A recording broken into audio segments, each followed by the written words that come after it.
Hello friends, welcome to my channel Vijesh family. ഞാനൊരു 6:15 കഴിഞ്ഞപ്പോഴത്തേക്ക് ജോലി കഴിഞ്ഞ് എത്തിയായിരുന്നു. അപ്പോഴത്തേക്ക് ഞാൻ നേരെ ഫസ്റ്റ് വന്ന് കയറിയത് തന്നെ അടുക്കളയിലോട്ടാണ്. കാര്യം എന്ന് വെച്ച് കഴിഞ്ഞാൽ നമ്മൾ വൈകുന്നേരം ബിരിയാണി വെക്കാമെന്ന് വെച്ചു. തലേ ദിവസം ചേട്ടൻ ചിക്കൻ കൊണ്ടുവന്നിട്ടുണ്ടായിരുന്നു. അപ്പോൾ അത്യാവശ്യം ഒരു 2-2.5 കിലോ വരുന്നൊരു കോഴിയായിരുന്നു. അപ്പോൾ ഞാൻ പറഞ്ഞു, നമുക്ക് കുറച്ചെടുത്ത് വെച്ചേക്കാം, കുറച്ച് ബിരിയാണി അരി ഇരിപ്പുണ്ടായിരുന്നു. ഞാൻ പറഞ്ഞു നമുക്ക് വൈകുന്നേരം വന്നിട്ട് രാത്രിത്തേക്ക് മാത്രം കുറച്ച് ബിരിയാണി വെക്കാമെന്ന് പറഞ്ഞ് അങ്ങനെ ഞാൻ വന്ന പാടെ അടുക്കളയിലോട്ട് കയറി. നമുക്ക് ബിരിയാണി വെക്കാനായിട്ടുള്ള എല്ലാം ഞാൻ അരിഞ്ഞും എല്ലാം എടുത്ത് വെക്കുമായിരുന്നു. കാരണം നമ്മൾ ഭയങ്കര ഡീറ്റെയിൽ ആയിട്ടുള്ള രീതിയിലൊന്നുമല്ല ബിരിയാണി വെക്കുന്നത്. പെട്ടെന്ന് ഉണ്ടാക്കിയെടുക്കാൻ പറ്റുന്ന രീതിയിൽ ഒരു ബിരിയാണി വെക്കുന്നത്. ആദ്യം തന്നെ ഞാൻ എല്ലാം അരിഞ്ഞ് വെച്ചതിനകത്തുനിന്ന് ഇഞ്ചിയും പച്ചമുളകും വെളുത്തുള്ളിയും മാത്രം ഒരു മിക്സിക്കകത്തിട്ട് ചെറുതായിട്ടൊന്ന് അടിച്ചെടുക്കുന്നുണ്ടായിരുന്നു. അപ്പം നമുക്കതൊന്ന് ചതഞ്ഞ് കിട്ടിയാൽ മതി. അതുകൊണ്ടാണ് ഞാൻ അത് മാത്രമായിട്ട് സെപ്പറേറ്റ് ആയിട്ട് എടുത്തത്. എന്നിട്ട് ഞാൻ അതെല്ലാം കൂടി എടുത്തൊരു പാത്രത്തിലോട്ട്, നമ്മൾ ചതച്ചെടുത്തതെല്ലാം പാത്രത്തിലോട്ട് ഇട്ട് വെക്കുന്നുണ്ടായിരുന്നു. എന്നിട്ട് ഞാൻ സവാളയൊക്കെ അരിയാനായിട്ട് എടുത്തു. നമ്മൾ ഈ സവാള അരിയുന്ന സമയത്ത് അതിൻ്റെ ഒരു വെള്ള പോലുള്ള ഒരു കാണും. അതെടുത്ത് കളഞ്ഞാൽ നമുക്ക് പെട്ടെന്ന് ഉള്ളി വാടി കിട്ടും. ആ സാധനം നമ്മൾ കറിക്കകത്തിട്ട് ഉള്ളി വാടി വരാനായിട്ട് ഭയങ്കര പാടാണ്. അപ്പോൾ ഞാൻ അത് അരിഞ്ഞ് മാറ്റിയിട്ടാണ് സവാളയെല്ലാം അരിയാനായിട്ട് എടുത്തത്. അപ്പോൾ നമ്മൾ സവാളയെല്ലാം അരിഞ്ഞ് നമുക്ക് ബിരിയാണിക്ക് വേണ്ടിയിട്ടുള്ള എല്ലാ സാധനവും ഞാൻ എടുത്ത് വെച്ചിട്ടുണ്ടായിരുന്നു. കുറച്ച് മാത്രം ചിക്കനുള്ളൂ. എനിക്ക് തോന്നുന്നു ഒരു ഒന്നൊന്നര കിലോ ഒന്നും കാണൂല. എടുത്തതിൻ്റെ ബാലൻസ് ഇരുന്ന ചിക്കൻ അപ്പോൾ നമുക്ക് ബിരിയാണി അരി ഇരിപ്പുണ്ടായിരുന്നു. അപ്പോൾ നമ്മൾ മൊത്തം ഒന്നും എടുക്കുന്നില്ല കേട്ടോ, നമുക്ക് രാത്രിത്തേക്ക് മാത്രം മതി. അപ്പോൾ അതനുസരിച്ചിട്ട് ഞാനൊരു 2.5 നാഴി അരി മാത്രമേ എടുത്തിട്ടുള്ളൂ. നമുക്ക് രാത്രിത്തേക്ക് മാത്രം മതിയായിരുന്നു. ഒരു 2.5 നാഴി അരി ഞാൻ അളന്നെടുക്കുന്നുണ്ടായിരുന്നു. പിന്നെ നമ്മൾ ഈ നോർമലി നമ്മൾ ചോറിനൊക്കെ വെക്കുന്ന അരി കഴുകുന്ന കണക്ക് ഈ ബിരിയാണി അരി കഴുകിയെടുക്കരുത്. കാരണം അത് കൈമ റൈസാണ് നമ്മൾ മേടിച്ചത്. പെട്ടെന്ന് നമ്മൾ കഴുകിയെടുക്കുന്ന സമയത്ത് ഇത് പൊടിഞ്ഞു പോകാനായിട്ട് എളുപ്പം. നമ്മൾ ഭയങ്കരമായിട്ടും കഴുകിക്കഴിഞ്ഞാൽ ഇത് പൊടിഞ്ഞു പോകും. അതുകൊണ്ട് നമ്മൾ കൈ കൊണ്ടൊന്ന് ഇങ്ങനെ കറക്കി കറക്കി കൊടുത്തിട്ടേ അരി കഴുകിയെടുക്കാവുള്ളൂ. ഇല്ലെന്നുണ്ടെങ്കിൽ അത് അരി പകുതിയായിട്ട് വരും. അതുകൊണ്ട് നമ്മൾ ബിരിയാണി അരി അങ്ങനെ മാത്രമേ നമ്മൾ കഴുകിയെടുക്കത്തുള്ളൂ. അപ്പോൾ ഞാൻ അതുമൊക്കെ കഴുകിയെടുത്തിട്ട് പിന്നെ നമുക്ക് ബിരിയാണിക്ക് വേണ്ടിയിട്ട് സെപ്പറേറ്റ് മസാല വേണം. ഞാൻ ഗരം മസാല ഇടാറുണ്ട്. അതിൻ്റെ കൂട്ടത്തിൽ തന്നെ നമുക്ക് ബിരിയാണിക്കായിട്ട് സെപ്പറേറ്റ് മസാല, അതായത് ഗ്രാമ്പൂ, പട്ട, ഏലക്ക, ജാതിപത്രി, പിന്നെ ജീരകം, പെരുംജീരകം, സാജീരകം, ഇതെല്ലാം കൂടി എടുത്ത് ഞാൻ സെപ്പറേറ്റ് കുറച്ച് പൊടിച്ച് വെക്കും ബിരിയാണിക്ക് ഇടാനായിട്ട്. ബിരിയാണി മസാലയ്ക്ക് പകരം കടയിൽ നിന്ന് മേടിക്കത്തില്ല, നമ്മളിങ്ങനെ എടുത്ത് ചൂടാക്കി ഞാൻ സെപ്പറേറ്റ് ഇത് ചെറിയ പാത്രത്തിൽ കുറച്ച് മാത്രമുള്ളത് നമുക്ക് വെള്ളം തിളപ്പിക്കാൻ വേണ്ടിയിട്ട്, അതായത് ചോറ് വെക്കുന്ന സമയത്ത് വെള്ളം തിളപ്പിക്കാൻ വേണ്ടിയിട്ടുള്ളതാണ് അതെടുത്ത് വെച്ചേക്കുന്നത്. പിന്നെ ഇത് നമുക്ക് ഗ്രേവി വെക്കുന്ന സമയത്ത് അതിനകത്ത് ഇടാൻ വേണ്ടിയിട്ടാണ് ഞാൻ ഈ പൊടിച്ച് വെച്ചേക്കുന്നത്.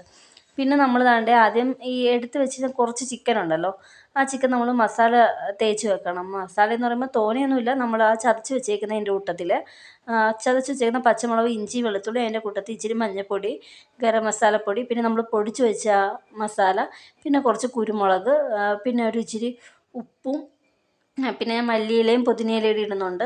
പിന്നെ വെളിച്ചെണ്ണ ഞാൻ ഒഴിച്ച് കൊടുക്കുന്നത്. ഞാൻ വെള്ളത്തിലല്ല കുഴയ്ക്കുന്നത്, കുറച്ച് വെളിച്ചെണ്ണ ഒഴിച്ചിട്ട് അതിനകത്തോട്ട് കുഴച്ചിട്ടാണ് നമ്മൾ ഈ ചിക്കൻ എല്ലാം കൂടി തിരുമ്മി വെക്കുന്നത്.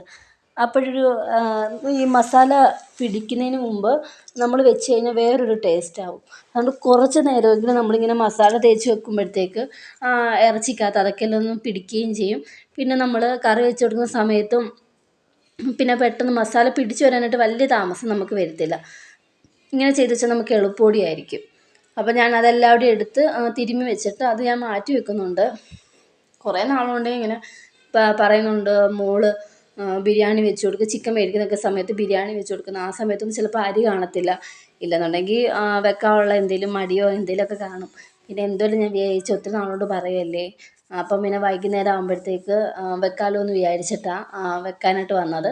പിന്നെ നമ്മൾ കലത്തിൽ ചോറ് സെപ്പറേറ്റാണ് വെക്കുന്നത്.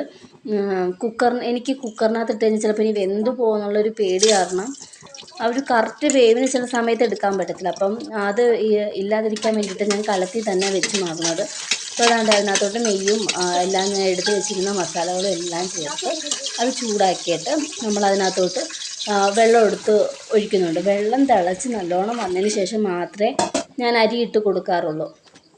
അരി അതിൻ്റെ കൂട്ടത്തിൽ തന്നെ ഇടാറില്ല. ഉപ്പുകൂടി ഇട്ട് വെച്ചിട്ട് നമ്മളിതൊന്ന് അടച്ച് വെച്ച് നല്ലോണം തിളയ്ക്കുന്ന വരെ വെയിറ്റ് ചെയ്യണം. അതിന് ശേഷം മാത്രം അരി ഇട്ട് കൊടുക്കുമ്പോഴത്തേക്ക് നമുക്ക് പെട്ടെന്ന് വെന്ത് കിട്ടും.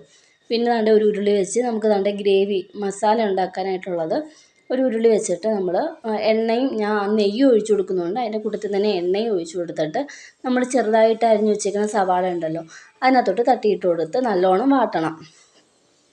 നമ്മൾ ഈ സവാള ഇടുന്ന കൂട്ടത്തിൽ തന്നെ ഞാൻ അതിനകത്ത് കുറച്ച് ഉപ്പുപൊടി ഇട്ട് കൊടുത്തിട്ടുണ്ടായിരുന്നു. പെട്ടെന്ന് വാടി വരാനായിട്ട് കുറച്ച് ഉപ്പുപൊടി ഇട്ട് കൊടുത്തിട്ടുണ്ടായിരുന്നു. പിന്നെ ദാണ്ടെ അത് നല്ലോണം ഒന്ന് ഇളക്കി കൊടുത്തതിന് ശേഷം നമ്മൾ കുറച്ച് സാധനങ്ങൾ ചതച്ച് വെച്ചിട്ടുണ്ടല്ലോ, എന്താ പച്ചമുളകും ഇഞ്ചിയും വെളുത്തുള്ളിയൊക്കെ.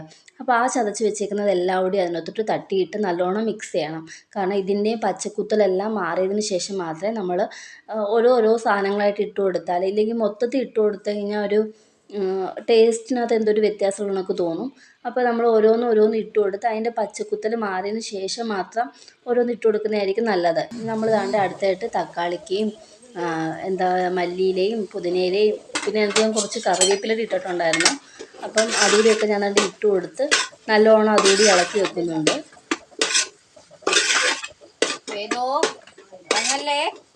പാപ്പ തരാവേ, പാപ്പ തരാ ഒങ്ങല്ലേ, അമ്മ പാപ്പം തരാ ഒങ്ങല്ലേ, ഇറച്ചിപ്പാപ്പം വേണ്ടേ? ആ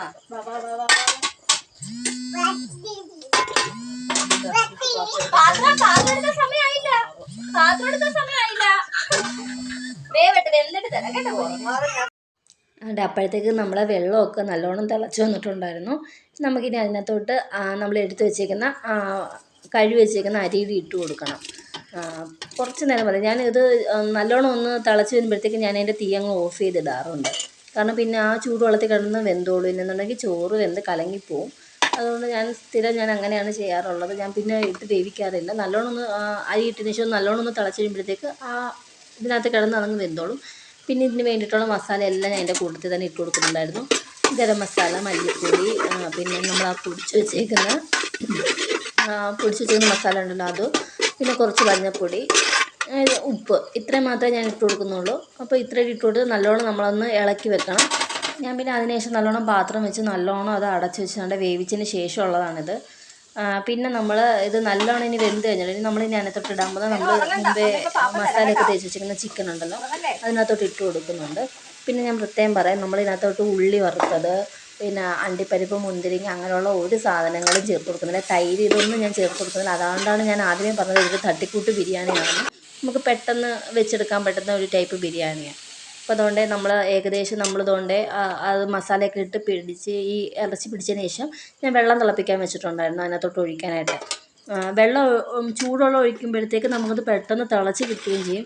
പിന്നെ ഒരു പച്ചവെള്ളം ഒഴിക്കുന്നതിനുള്ള ടേസ്റ്റ് വ്യത്യാസം വരത്തില്ല. നമുക്ക് തിളച്ച വെള്ളം ഒഴിക്കുമ്പോൾ നമുക്കത് പെട്ടെന്ന് കുക്കായി വരികയും ചെയ്യും, നമുക്ക് കുറച്ചുകൂടി എളുപ്പമാണ്. അപ്പോൾ ഞാൻ അതുകൊണ്ട് അതുകൂടി എടുത്ത് വെച്ചതിന് ശേഷം പിന്നെ നമ്മൾ നല്ലോണം അടച്ച് വെച്ച് ഇത് അതായത് ഇതിൻ്റെ ഗ്രേവിയൊക്കെ പറ്റിയത് മസാല മാത്രമായിട്ട് നമുക്ക് നല്ലോണം വരണം. നമുക്ക് കുറച്ച് മാത്രം മസാല മതി. നമുക്ക് ബിരിയാണി നമ്മൾ ദമ്മിടാനുള്ളതാണല്ലോ, അപ്പോൾ നമുക്ക് അതിൻ്റെ ഗ്രേവിയുടെ ഒന്നും ഒരാവശ്യമില്ല. അപ്പോൾ നമ്മളിതുകൊണ്ട് അത് നല്ലോണം ഇളക്കി കൂട്ടി ഞാൻ വീണ്ടും അത് അടച്ചു വെക്കും. കാരണം വെച്ചാൽ എന്നാലും ഇത് നല്ലോണം പറ്റി ഇതിൻ്റെ ഗ്രേവി എല്ലാം പറ്റിയിട്ട് അത് തിക്കായിട്ട് നമുക്ക് നല്ലോണം കിട്ടത്തുള്ളൂ. മസാല മാത്രമായിട്ട് നമുക്ക് നല്ലോണം കിട്ടത്തുള്ളൂ.